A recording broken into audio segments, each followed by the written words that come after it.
Tij Iginla is putting the NHL on notice by having a very hot start to the WHL season, and this is going to play major impacts on the future of the Utah Hockey Club, a hockey club that is on absolute fire to start the season. And we're going to break all this down and much more coming up on this episode of Hattrick HQ. But before we get into it, we got to say we're on the road for 5,000 subscribers here on the channel. So if you're not subscribed already and you want to keep up to date on the latest NHL content, make sure down below and hit that subscribe button. But with that said, Mark, we got to jump right into it here. With Tij Iginla is a star. I mean, when he was drafted, this was a very talked about draft pick because obviously his dad is infamous in the NHL as Jerome Iginla, but he is making a name for himself in the WHL and eventually within the NHL. I mean, if we just take a look at how he's doing so far this season, he started the season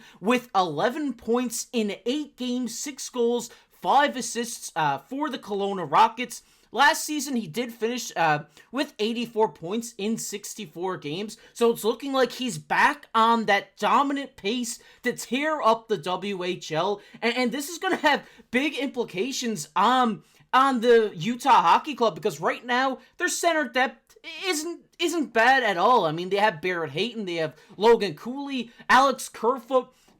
They're pretty deep through that center position, but I do think next season we will see Tij Iginla come here in the NHL and take one of these bottom 6 center roles. Maybe it would be Alex Kerfoot. I would love to see him on that line with Josh Doan and Lawson Krause. I really do think he could thrive there. But as of now, Tij Iginla continues to dominate the WHL, and the NHL should be put on notice when this guy comes over. Yeah, we've seen the Utah Hockey Club take Tij Iginla with the 6th overall pick in 2024. Sorry, Calgary Flames, you did not get this gem.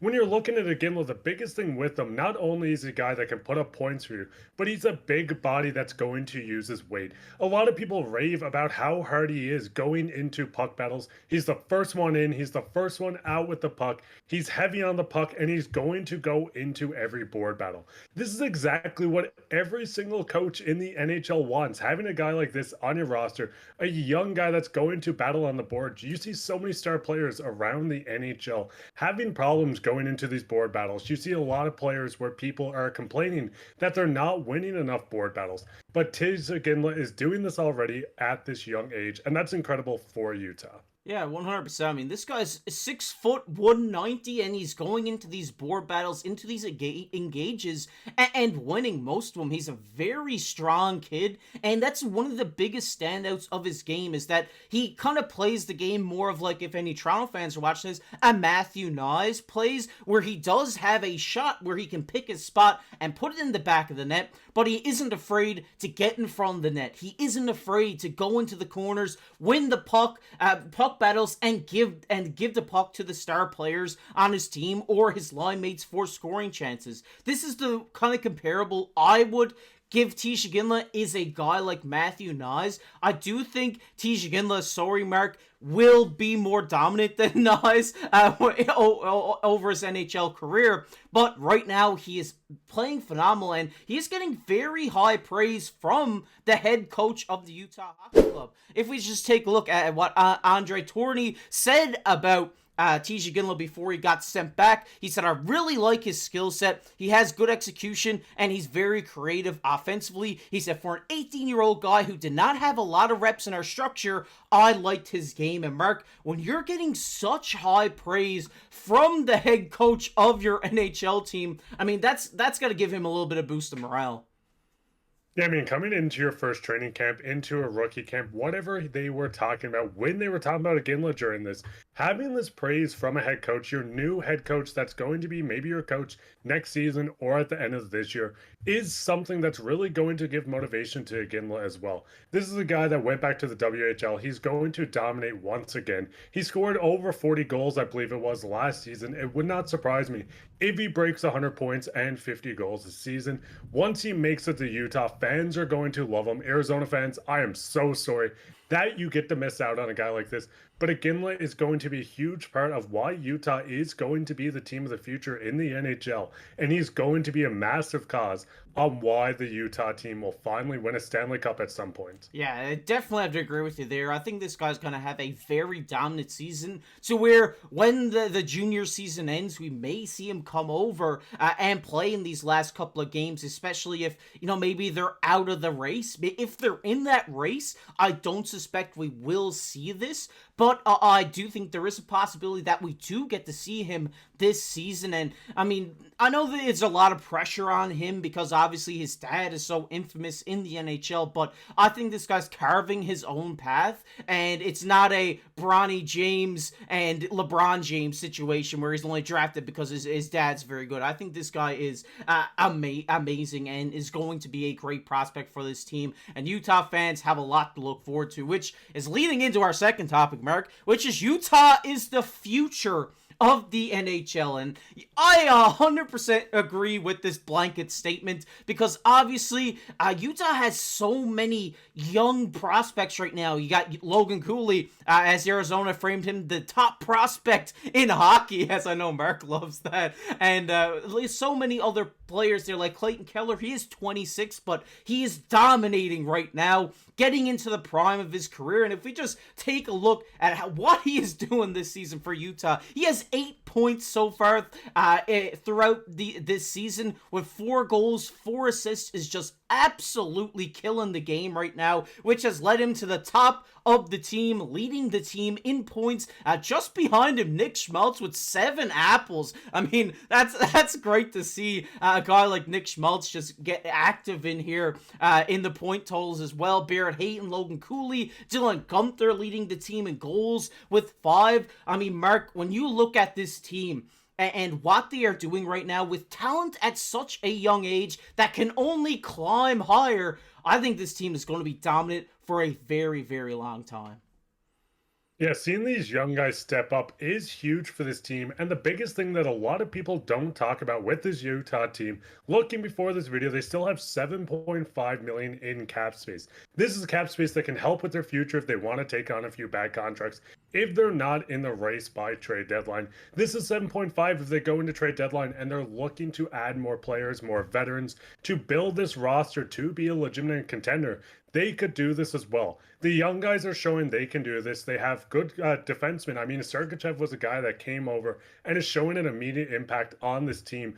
Getting these new faces, still having your young talent, still having prospects not in the league, and this much cap space to work with, the future is just, you can't even put a picture on it, as they can go out, get more assets, get more players, and really build for now and the future at the exact same moment. And as the Utah's new owner said, he said, we inherited this team as soon as they are about to explode and be a top team in the NHL. And that's what is very exciting for him. Obviously, basketball works a little bit differently, and how you kind of get talent and stuff that way. It's kind of similar with the draft and stuff, but there are, there's less players on an NBA team than there is on an NHL team. And I think that's what intrigues him a lot. And obviously, they have a lot of faith in Clayton Keller, a guy who has just been, on the climb these last couple of seasons to be a top star in the NHL. He's such a great goal scorer. He has such great hands. He's fast. He does everything that you want